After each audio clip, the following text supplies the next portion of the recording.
Alright, ladies and gentlemen, welcome back to my Week 4 NFL recap. We are back at it with the iPhone screen recording slash voice memo. So, listen, it's not the best setup. I know it's not ideal, but we'll take what we can get, right? Anyway, first and foremost, my official record, I went 9-7, picking outright winners this week. And then for the spread, my first week actually picking spreads, not too bad. I went 10-6, which is pretty good. I would say that's pretty good. Too bad my official record was not 10-6, but it is what it is. We move on. So let's start with the Thursday night football game, Lions at Packers. You know, I got both the spread and the winner right on this. It was just obvious to me. I think the Lions, overall are just a better team.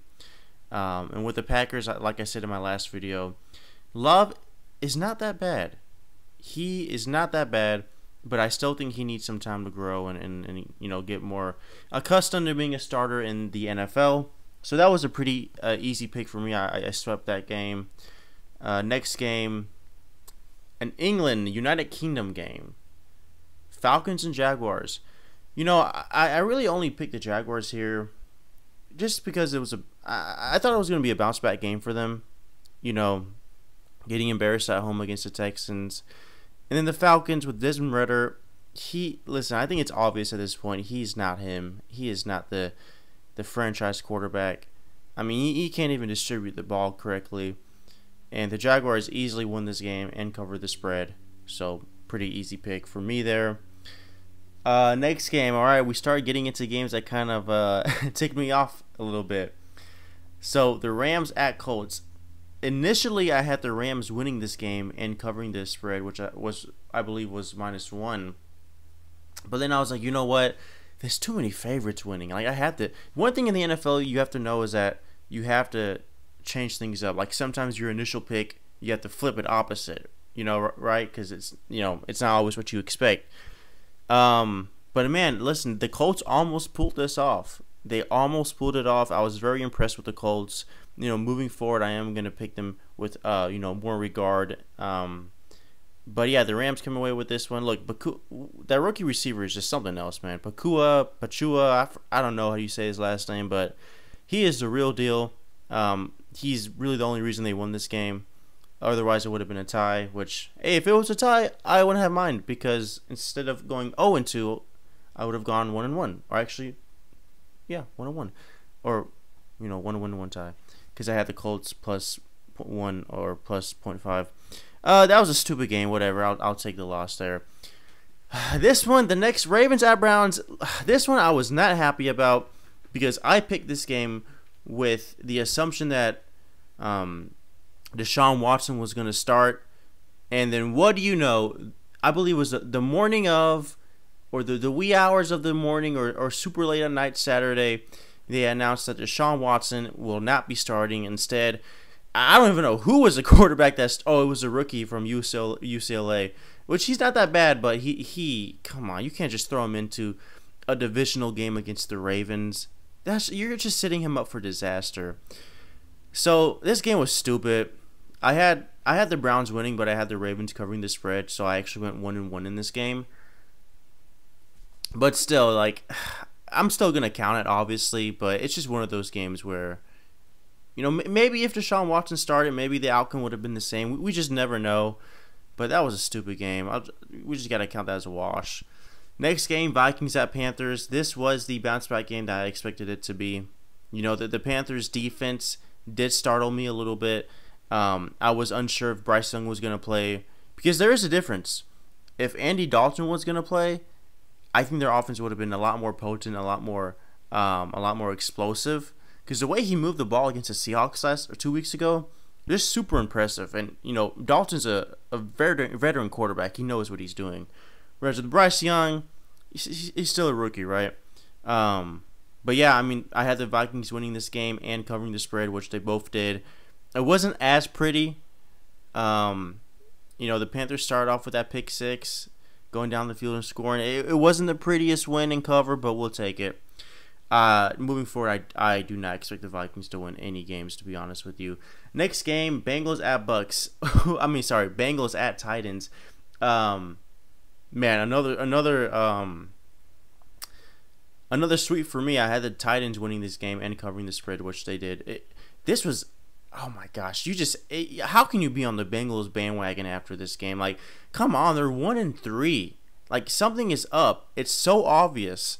This was a really easy pick for me. You know, I said it from the beginning of this year. I thought the Bengals were gonna have a terrible year, and that's just coming into fruition. You know, if I was Cincinnati, I'd just shut everything down and, you know, aim for a high pick in next year's draft, because this is just not the year for them. You know, and that's okay. Not every year is gonna be your year.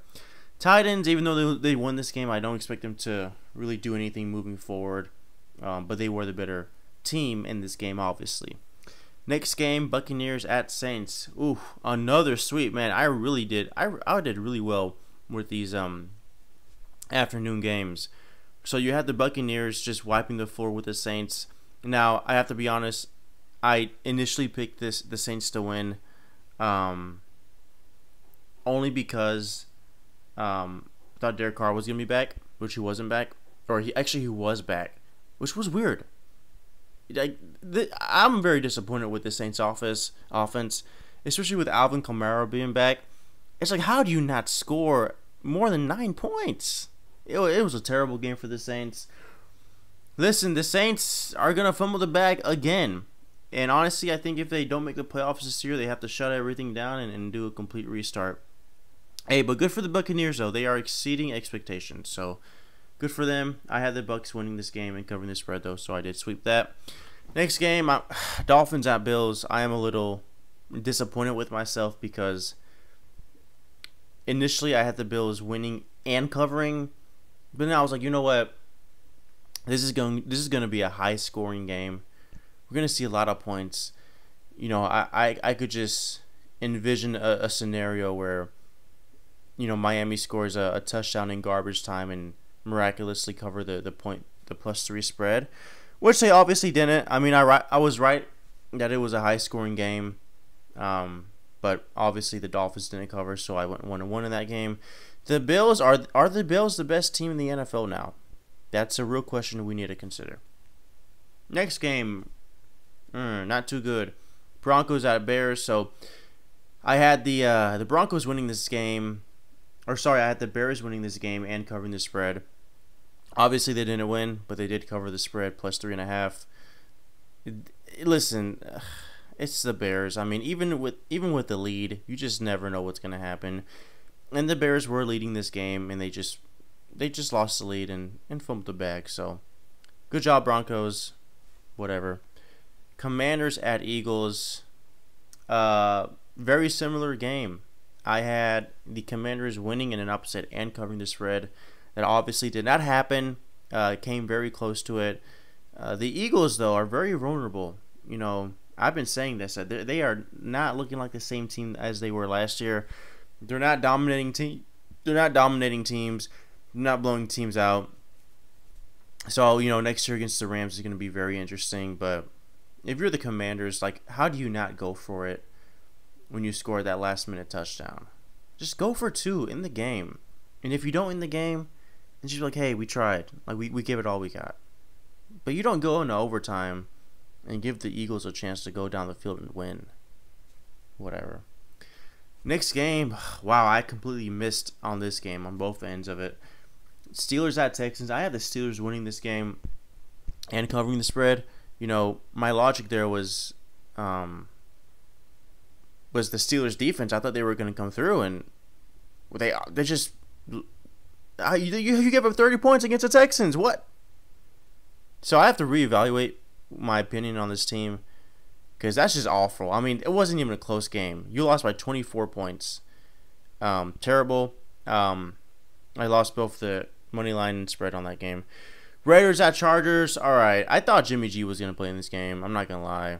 I didn't know freaking O'Connell or whatever his name is was going to play. I had the Raiders winning this game and covering the +5 spread. Now, they almost covered the spread by that late touchdown, but I think they had like 2 drops this in that game. Listen, I'll be honest with you right now. I'm just gonna fade the Chargers every single week. I do not care. They could be playing the Bears. I'm gonna pick against them. So call it what you want. I really don't care, but that's what I'm gonna do for the rest of this season. Moving on, Cardinals at 49ers. I had the Niners winning this game and covering the spread, and they did. So pretty easy. I mean, you have the best team in football against a team that doesn't care about winning. At home, connect the dots. Come on, don't overthink things. Patriots at Cowboys. I completely missed this game. Man, I had the Patriots winning and covering the spread +6. That obviously did not happen. And, I was a little scared. I was afraid that the Cowboys were going to just run the table on this team. And that's exactly what they did. Because with the Cowboys, I mean, they do this thing where they like to beat up on really bad teams, mediocre teams. And then against competent teams, good teams, they just crumble. And that's exactly what happened this week. You had the Cowboys just beat up on a terrible Patriots offense, and the Patriots I think they're going to be just the same team they were last year. On and off. They look good at some times. Solid defense, spotty offense. It's just more of the same, honestly. So whatever. That was a dumb game. Went 0-2 on that. Chiefs at Jets. This game also really made me mad because. Listen, the Chiefs were up by 17, I think in the first quarter or going into the second quarter, and the pieces were there, man. Like the script was going just as written. The Chiefs were gonna blow out the Jets, and I had the Chiefs actually winning by 15, even though the spread was like -9. But nope, two random interceptions by Patrick Mahomes. Like when does Mahomes ever throw 2 interceptions? Almost threw 3 interceptions, but that was just a dumb game. Whatever. The Jets, I'm still not. I don't care if this game was close. I'm not sold on Zach Wilson. I'm gonna fade Zach Wilson as long as he's a starting quarterback for the Jets. And then last game of the week, Monday Night Football. This is pretty easy. I swept this game as well. I had the Seahawks winning and covering the spread, which I believe at the time that I picked this game, the spread was -1, and then it moved up to -2.5. I would have taken both spreads, honestly. Just like the Bengals, I've said from the beginning of this year, the Giants are frauds. I do not care if Barkley is playing or not. Daniel Jones was overpaid. Their defense is overrated. I love Brian Dable, but a coach can only do so much. So this was a very, very easy game for me to pick. And listen, the Giants, I think, are going to have a really, really bad year. I mean, they go to Miami next week, which they're just going to get destroyed by Miami. And then Buffalo after that. This is going to be really bad. But, yeah, those are my picks. Like I said, I went 9-7 on outright winners. And then I went 10-6 on the spread. I will be posting my Week 5 picks. Just a sneak peek what we got here. Ooh, good matchups. Ooh, okay. Ooh, this is going to be a tough week. I'll be posting my Week 5 picks either late tomorrow or early Thursday. But yeah, thanks for watching. Picks are always in the description. And y'all have a good one. Bye.